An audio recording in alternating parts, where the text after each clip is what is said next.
Good evening, everyone, and welcome to session number 9. This is going to be a conversation with Professor Rohini Pande. We are very privileged to have her with us today. So, Rohini, before we begin, I'm going to introduce you a little bit. Not that you need a lot of introduction for people in economics, but we are supposed to have a very diverse crowd here. So just allow me a couple of minutes before we can start our discussions. Professor Rohini Pande is the Henry J. Heinz Second Professor of Economics and Director of the Economic Growth Center at Yale University. She is a co-editor of American Economic Review Insights.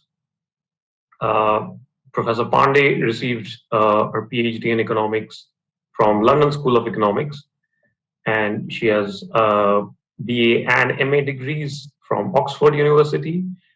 Before all that, she started her journey in economics from Delhi University.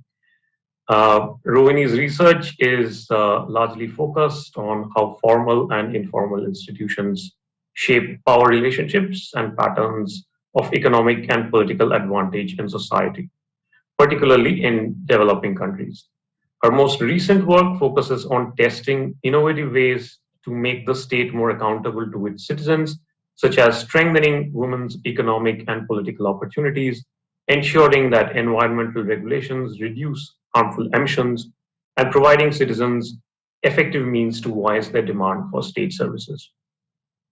In 2018, Professor Pande received the Caroline Bell Shaw Award from American Economic Association for promoting the success of women in the economics profession.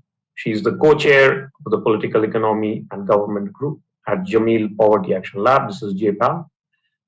She's a board member of the Bureau of Research on Economics and Development and a former co-editor of the Review of Economics and Statistics.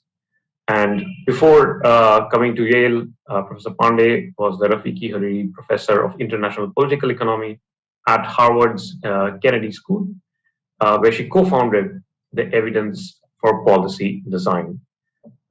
So a very warm welcome to you, Rohini. So thank you very much for the invitation to be here. So this is, of course, a very special treat for me to actually speak to you. And I'm going to talk to you about, I think, 4 or 5 main points that I want to have your views about. And after that, we can throw this forum open to the audience for questions. The first thing that I wanted to ask you about is basically something that is more for people like us and myself. This is basically for people who are working in development economics or political economy based in developing countries. And of course, you have been a big part of this. You have been one of the biggest contributors to these disciplines.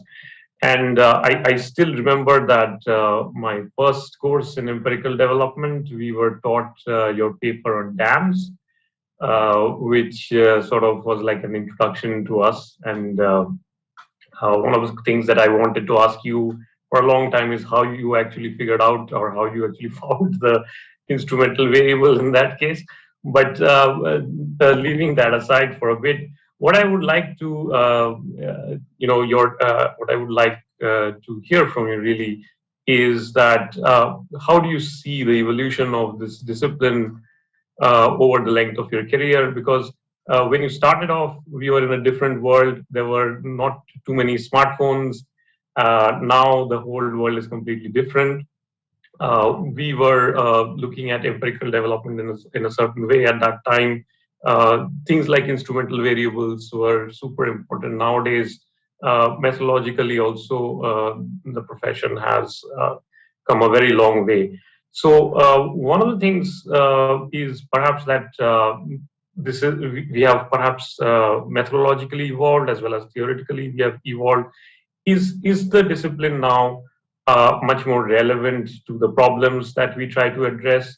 And have we been able to evolve with the world to that extent? Basically, this is something that I think all development economists would like to hear from you, since specifically because as I was telling you that you initially we used to read your papers like the DAM paper, but later on, of course, you have worked with experiments, you have done randomized controlled trials as well, right?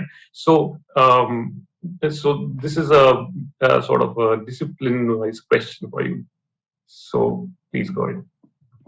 Thanks, Amlan. Thanks very much for the generous introduction and this, I think, very interesting question.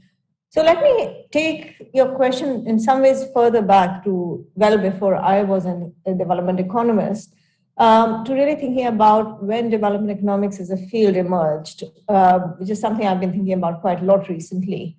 And I'm doing that because I think understanding where we should go as a field relies a lot on our continuing to ask the question of whether this category of development economics remains relevant as it was defined. So I think development economics, it's really the precursor of it, if you will, was even before independence, when a lot of scholars in now independent countries were actually trying to imagine what kind of future they wanted to have for their countries when they became independent.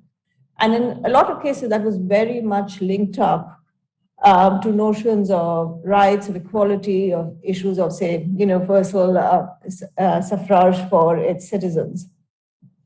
When these countries became independent was also around the time when a set of, I'd say, kind of multilateral development institutions, the kind of Bretton Woods institutions, became important. And that tended to lend, not just a more, say, Western eye on development, but also a more technocratic eye. So I think the initial within country, kind of, if you will, global South discussions of rights and equality became perhaps a little bit subsumed under issues of just how do you increase growth.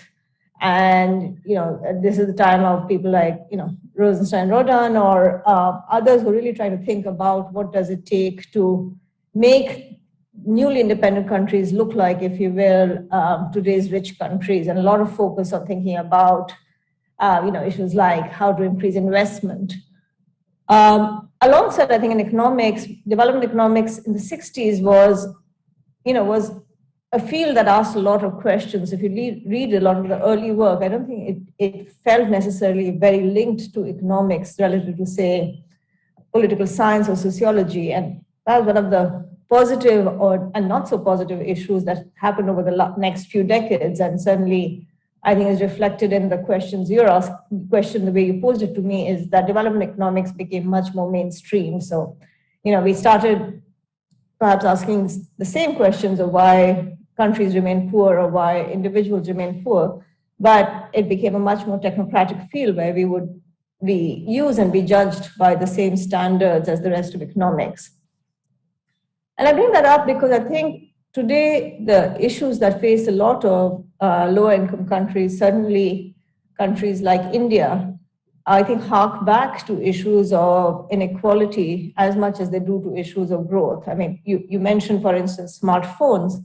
I think one can either take the positive view and say, India is the largest subscriber of, say, Facebook users, or you can sort of notice the fact that India also has the largest gender gap when it comes to Facebook users, right? Across the world in general, women are slightly more likely to be Facebook users, except in India, where it's drastically reversed. And I think thinking about the future of development has to be intrinsically linked to thinking increasingly about inequality. The nature of growth is changing. There's a lot more automation at the most basic levels of labor markets.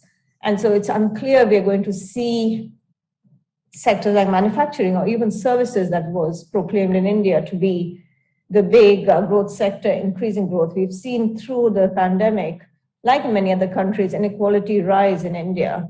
And so I think to me, the issues or the way you want to reground development is less to do with methods at this point, but more to do with the recognition of the questions we want to ask, which if we want to maintain a, if you will, a sort of normative focus on how do you reduce poverty, how do you improve the lives of people at the bottom of the income distribution, I think we have to be willing to be much more, I think, open-ended in the questions we ask and how we answer them. I think for people in the discipline, especially for more junior researchers, I'm very sympathetic. This can be harder to do. I think, you know, the audience in some ways is still more interested in, I don't know, more technocratically framed questions like misallocation of labor rather than breaking it down and saying, well, what's happening to rights on the ground, what's happening to people's well-being. But to me, that's the, if you will, sort of we've had the credibility revolution. I think that's really what you were talking about is, you know, we've seen empirical methods improve. I think where we need to push now is to really change the discourse a bit on the questions we ask. To me, that's, and I think that's in some ways, again, it's happening in disciplines outside of development faster than it is in development. So if you look at the questions being posed, say, in labor economics for rich countries, they're very much questions back to, you know, did we get it wrong on minimum wages? How should we think about unions? How should we think about issues of race? And so in some ways, I think we need to make that move. And making that move, perhaps the other thing I would say is, it's worth questioning, you know, what does development encompass? In some ways, it's an odd field. It's most of the fields in economics are defined by questions or markets. So labor economics is about thinking about workers and how that works. Public economics is about public finance and taxation. Macroeconomics is about growth. Development, I think, is unique in that it's defined by a collection of countries it covers, rather than actually a set of questions. And so I think by pushing more towards questions, one may also be pushing a little bit towards the demise of development as a field, which I think may not be a bad idea. You know, there's no reason why labor economics needs to be the prerogative of rich countries. And increasingly it's less so. I think trade is a great example there. I think trade has historically had very close ties to development. You know, I'm now at Yale, my previous colleague T.N. Srinivasan was a leader in thinking about trade issues in the context of development. So, you know, again, is trade a different field from thinking about development? Again, I think more we move towards issues and questions, more we move away from development. So you started the question by asking quite a lot about methods. I think that it's great that's happened, and I know Paul is going to be talking later with you, and I think he and others are really, you know, kind of creating data on a scale that is going to help us use the methods developed by, say, using administrative data in rich countries even better. Where I think we've lagged a bit as a field and we need to push forward is on being, I think, less embarrassed about the normative basis for why development exists as a field, and using that to define questions that we care about. I don't think we need to justify the questions we ask in development in terms of efficiency. I mean, that's an interesting outcome, but it's only one of many different ways one can judge the worth of policies. So your answer kind of leads me into my second topic that I wanted to talk to you about. And so you would have noticed that this conclave has a theme, which is the progress of India's growth from 1991 reforms till today. So it's a 30-year sort of anniversary conclave, you might call it. So so we have been talking about this throughout this day, and we started off with a session from the Chief Economic Advisor, K.V. Subramanian, and he was talking to us about how the supply side needs to be bolstered rather than the demand. We have been talking about various other different kinds of policies and regulations. Some of our speakers were adamant that some of these things have to be we have to make sure that they are not impeding growth in any way before we implement anything whatsoever. So what I'm trying to get at is that the discourse about economics or the objectives of the government, at least in India, I think even today is very growth centric. The kind of transformation that you were sort of indicating towards, which perhaps has already happened in some of the other disciplines, and maybe we are also going to go there. In order to understand that, we first have to, I think, make peace with this growth versus development sort of, this trade-off that we always tend to talk about. So, in the sense that if we are if we can convince our policymakers, perhaps, that there is a serious feedback mechanism between growth and development. First of all, I'm not claiming that I know about that, but that is a kind of narrative which I believe that is quite absent from our, at least our policy circles. Although I should add that some of the speakers that we had here were politicians, were much more concerned about inclusive growth than our economics fraternity people. But what I would like to ask you is that if you had to present this case at all, how would you do that, and how would you this idea that it's not that, so we all know that without growth you cannot have development, but can we also make the case that without development we cannot have growth to that extent, or is that too much to sort of pose it, really?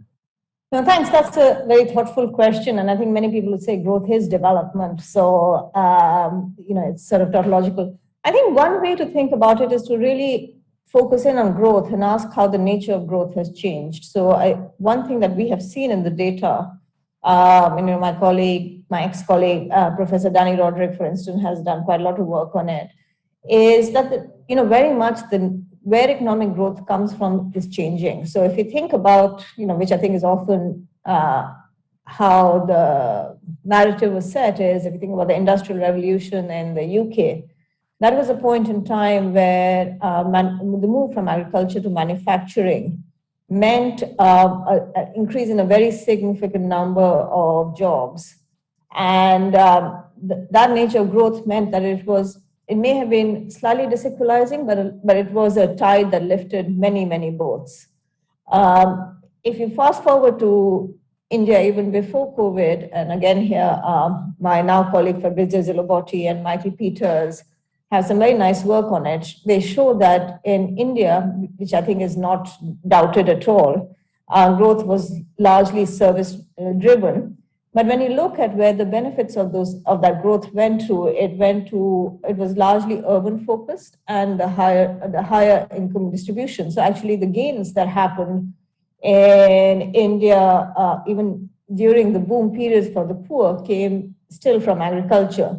And that's, I think, even more important now, because one thing we've seen in the last couple of years, especially post-COVID, is actually an increase in the labor force going back to agriculture. So if anything, you see some evidence of structural transformation going in the opposite direction in the last couple of years, at least measured by labor.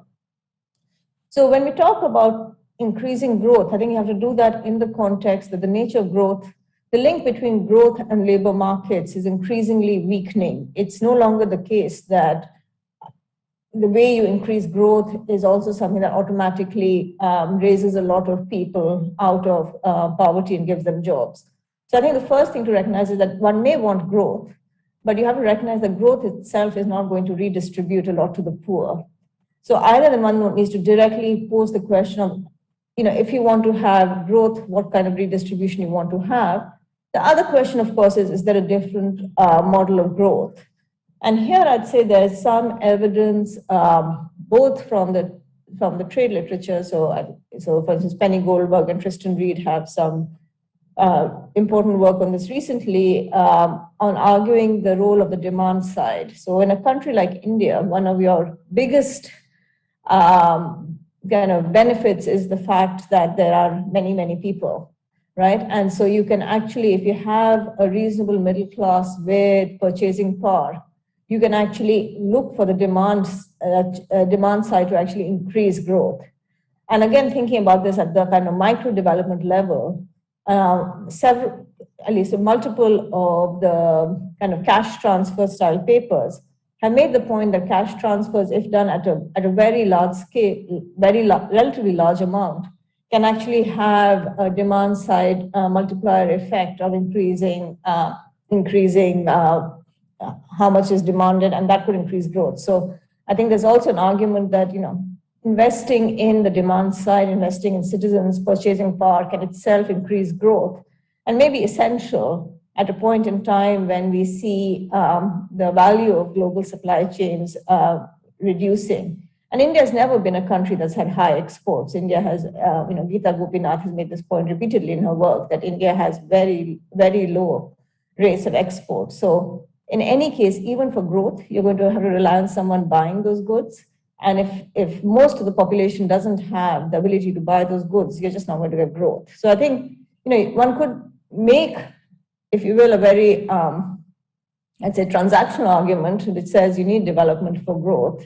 If you define development at least as people having more than subsistence income. And then, of course, I think there's a stronger argument that, in a democratic state, and this is where you were talking about politicians, in the end, what are we maximizing? Presumably, we should maximize something our citizens want.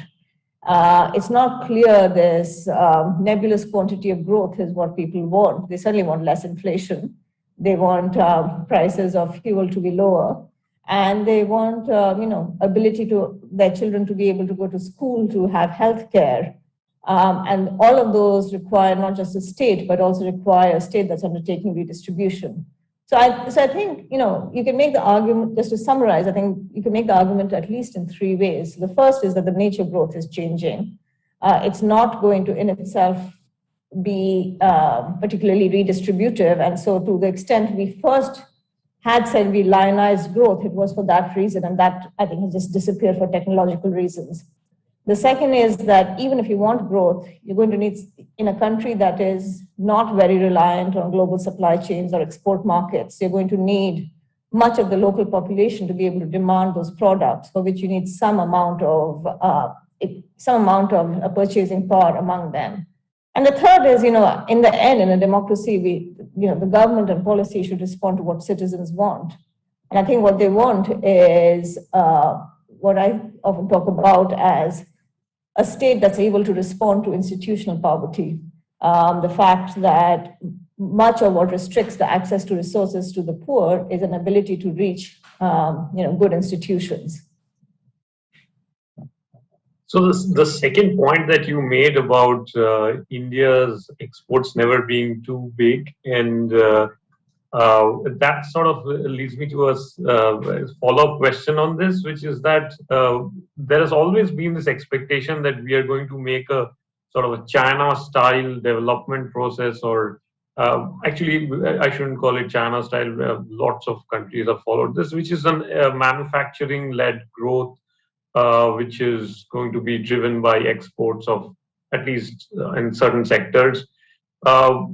So are you saying that this is something that we don't have to rely on, or do we can we do this without the support from the external sector? Because increasingly there is also a trend that some of the largest countries in this world are maybe shifting towards becoming more protectionist. So we don't even know whether this channel will be open for growth, for countries to transition from less developed to middle income countries later on.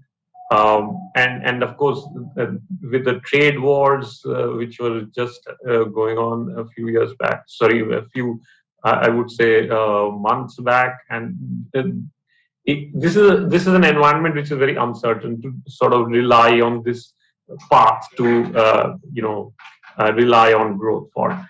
So, what is your take on this? Should we have confidence in this export-led sort of growth path which many countries have followed, or do we have to look elsewhere? So, I mean, just to be clear, India had high growth rates, as you know, through much of the 1990s and certainly the 2000s. That was not manufacturing-led. So India's path has been largely service-led growth.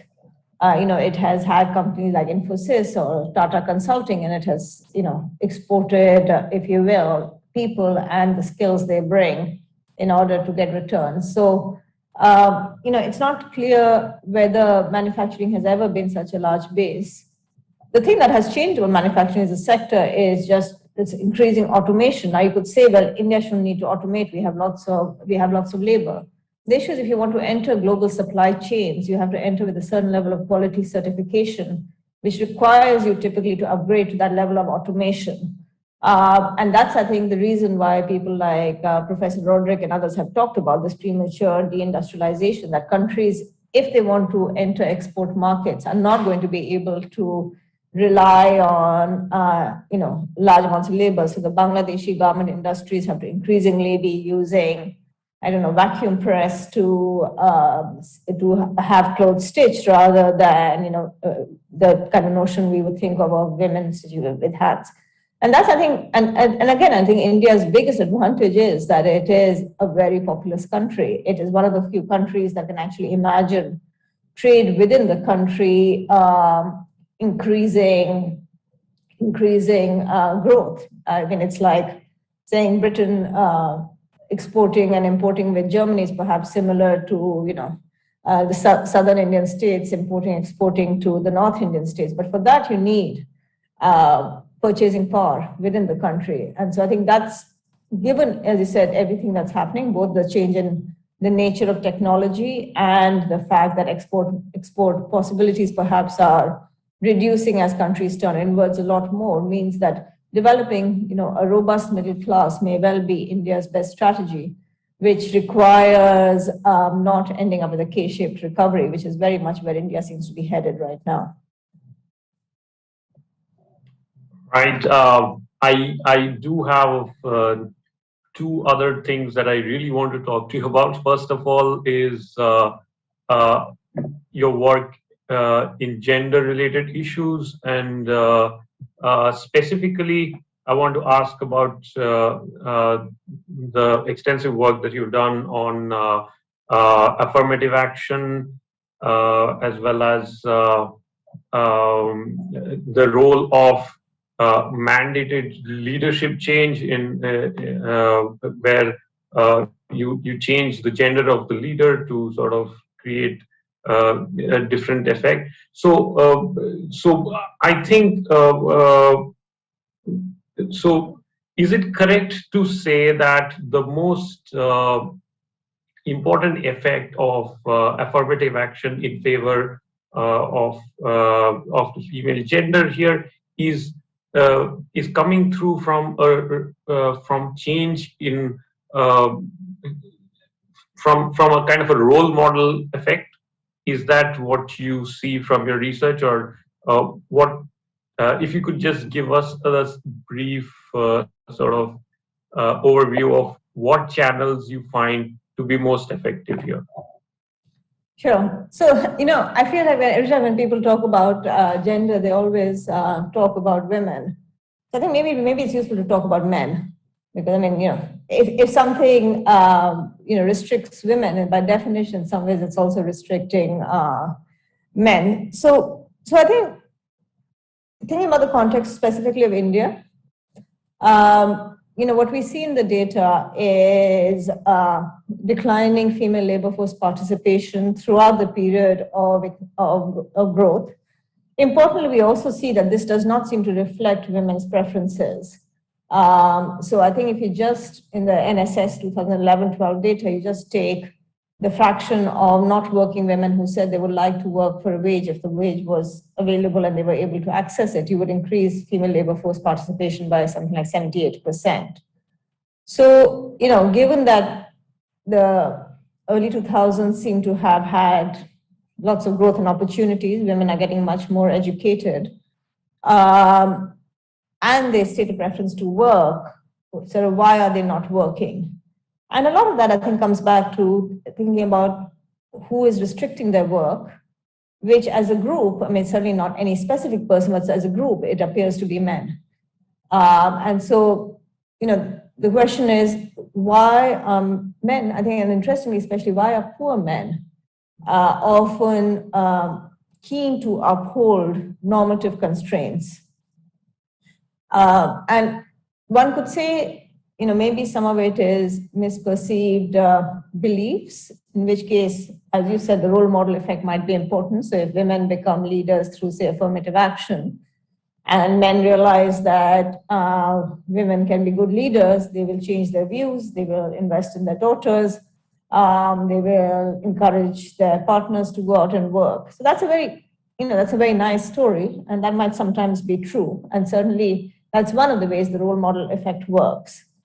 But I think increasingly in the data, what we see is that the role model effect often works by women being able to, or let me put it this way, affirmative action perhaps also works because it helps women create channels to support each other. So there's a political scientist, Tanushree Goyal, who has done some very good work on looking at elections in Delhi, where she shows that when you have, say, women in municipal elections who come from reserved seats, what they're able to do is they use female party workers much more, and they mobilize women much more.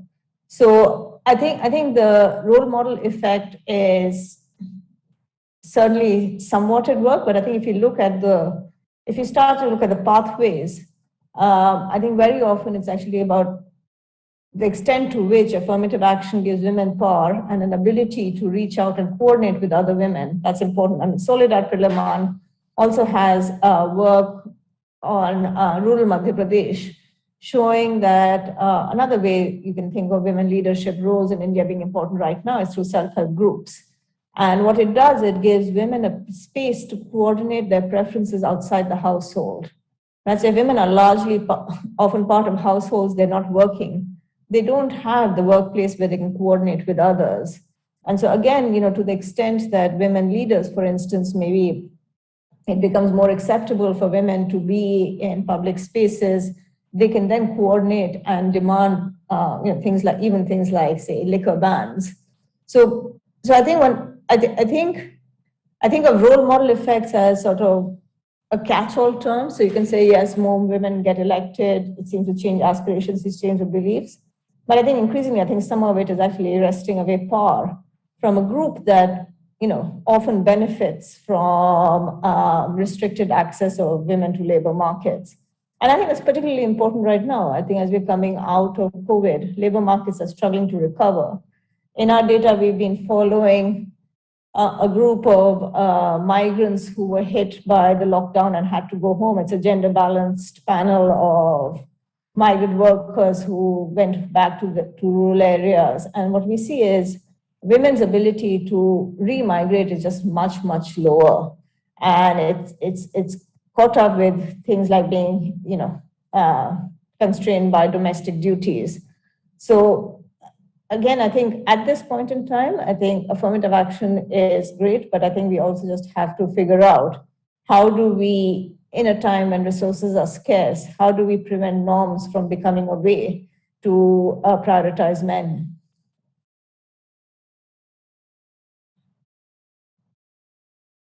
You're muted, Amlan. Yeah, another aspect that I really want to talk to you about is, so this is what I think you are recently working on quite a lot on this, which is the role of government. And so in one of your papers, you find that it's not enough to give resources to the government. So rather than you need to have a stronger government. And then you have another paper, which is of course, it's a very interesting title itself, which is that does democracy work for the poor, right? So I guess the idea is that somehow in democratic settings, poor people, although they are in a majority, are not being able to make the governments implement policies which are pro-poor, and that is the mystery that you're exploring in that sense, right? So, if you could just talk about these findings and where it leads us in terms of the way we think about democracy. Now, obviously, there are various degrees of democracy, but mostly the kind of democracy that we have in the developing world, in India, perhaps, for example. Uh, how is this playing out really? So I think, if you think about the literature on democratization, so, we met with Samuel Huntington's work and, the description of the third wave of democracy, which I think then famously perhaps reached its height with Fukuyama's end of history claims. Perhaps one way we went slightly wrong in this literature was to equate democratization very closely with elections.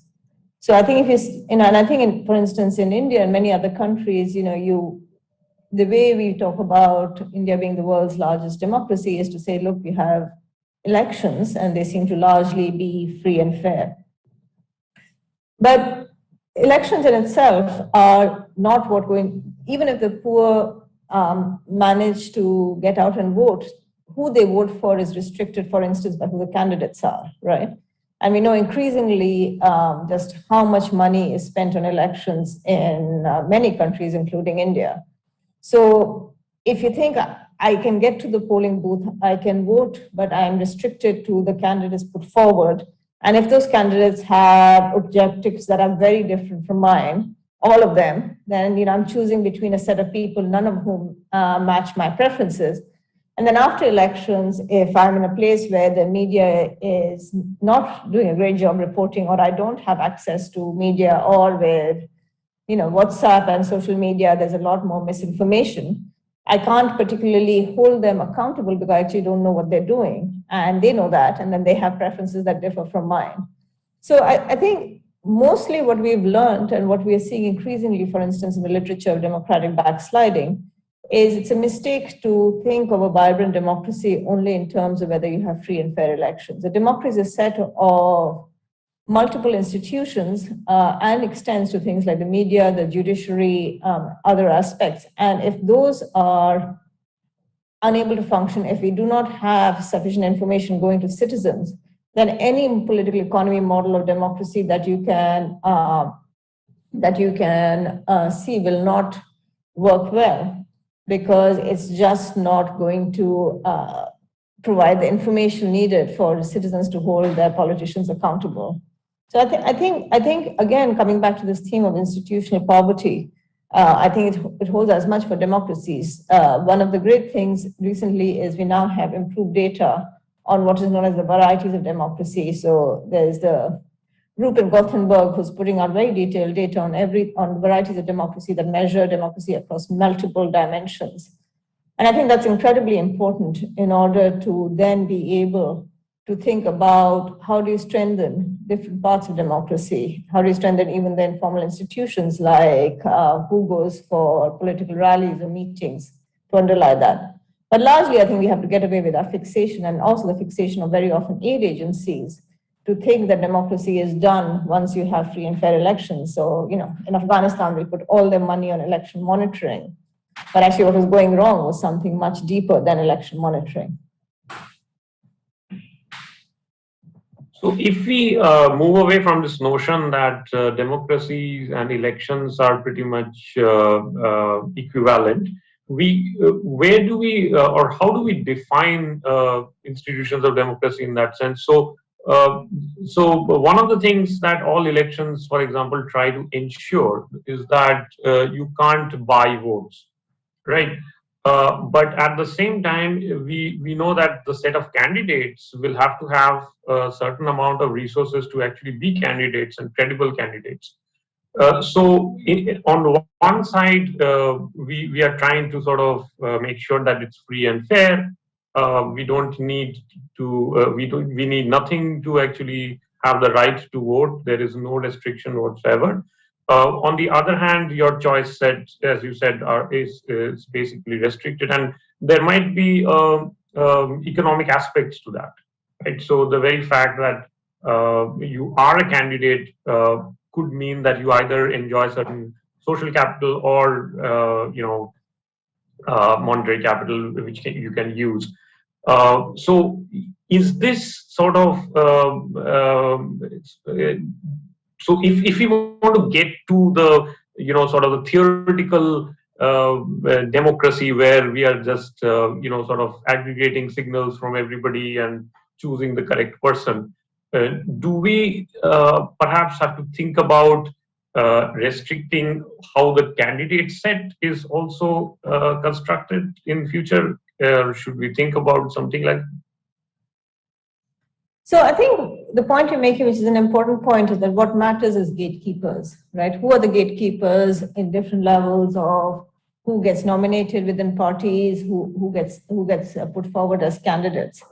And so there's I think useful and important work coming from other countries looking at how do you improve that process, how do you change the gatekeepers process. So Kate Casey, political economist at Stanford, has been working in Sierra Leone for a long time, and she shows, for instance, that having something that looks like U.S. primaries, where voter preferences are kind of reach politicians, is going to be important. So again, I think in India, party selection committees, how do you choose candidates? I've been working in Nepal, and one thing we find is that across all the three major parties, the ethnic composition of the party selection committee was extremely important in making sure whether Janjatis got representation as candidates.